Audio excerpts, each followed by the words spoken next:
Hello friends, মাই veg ফুডে আপনাদের সবাইকে স্বাগত। আজকে পুঁই শাকের একটি দারুণ রেসিপি আপনাদের সাথে শেয়ার করব। আশা করি আপনাদের ভালো লাগবে। সম্পূর্ণ নিরামিষ আর বিনা মশলায় তৈরি। এখানে নিয়েছি পুঁই শাক, সেদ্ধ করে নিয়েছি, আর 4টে মিডিয়াম সাইজের আলু এরকম টুকরো করে কেটে নিয়েছিলাম, আর কয়েকটা ডালের বড়ি নিয়েছি। এখানে একটা কড়াইয়ের মধ্যে 2 টেবিল স্পুন সাদা তেল গরম করে এর মধ্যে প্রথমে ডালের বড়িগুলো ভেজে তুলে রাখতে হবে। প্রায় 30 থেকে 40 সেকেন্ডের মতো ডালের বড়িগুলো ভালো করে ভেজে নিয়ে অন্য একটা পাত্রের মধ্যে তুলে রাখব।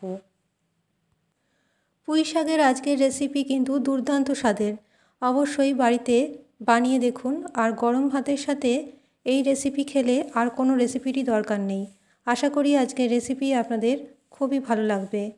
দেখুন, ডালের বড়িগুলো কিন্তু একটু লালচে করে ভেজে আমি অন্য একটা পাত্রে তুলে রাখছি।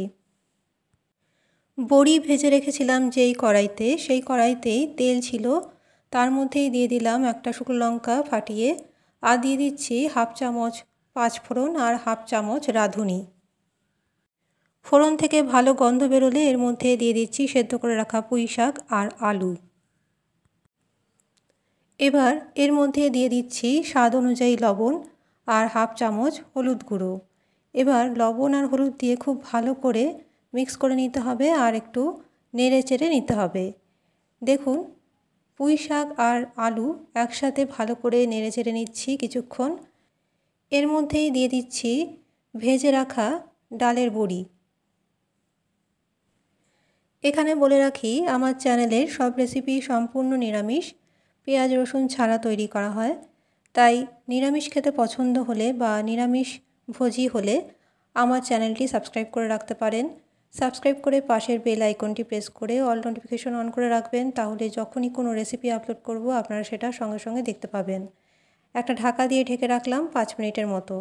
5 মিনিট পরে ঢাকা সরিয়ে আবারও একটু নেড়ে চেড়ে দিচ্ছি। দেখুন, সবজি কিন্তু খুব ভালো মতো কষিয়ে নিয়েছি। এবার এর মধ্যে দিয়ে দিচ্ছি 3টে চেরা কাঁচা লঙ্কা। ঝালের আন্দাজটা আপনাদের স্বাদ অনুযায়ী নেবেন। এবার একটু নেড়ে চেড়ে এর মধ্যে দিয়ে দেব সামান্য একটু জল। যেহেতু পুঁই শাক আর আলু এখানে সেদ্ধ করেই দিয়েছি, তাই জল খুবই কম দিতে হবে। জল দেওয়ার পরে এর মধ্যে দিয়ে দিচ্ছি স্বাদ অনুযায়ী চিনি। স্বাদ অনুযায়ী চিনি দিলাম, আপনারাও অবশ্যই দেবেন চিনি। চিনি ছাড়া কিন্তু পুঁই শাকের স্বাদ ভালো আসবে না।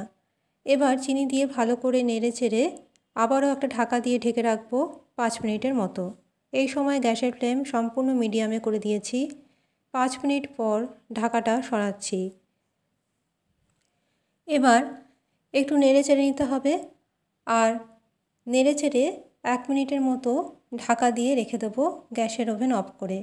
তৈরি হয়ে গেল পুঁই শাকের একটি দারুণ রেসিপি। আর গরম ভাতের সাথে আজকের এই রেসিপি অবশ্যই ট্রাই করে দেখুন, খেতে অসম্ভব দারুণ হয়। অনেকেই আছেন যারা পুঁই শাক খেতে পছন্দ করেন না, তবে আজকের রেসিপি একবার অবশ্যই ট্রাই করে দেখুন, খেতে কিন্তু দারুণ লাগে। আজকের মতো আমার রেসিপি তাহলে এখানেই শেষ করলাম। রেসিপি ভালো লাগলে লাইক করবেন।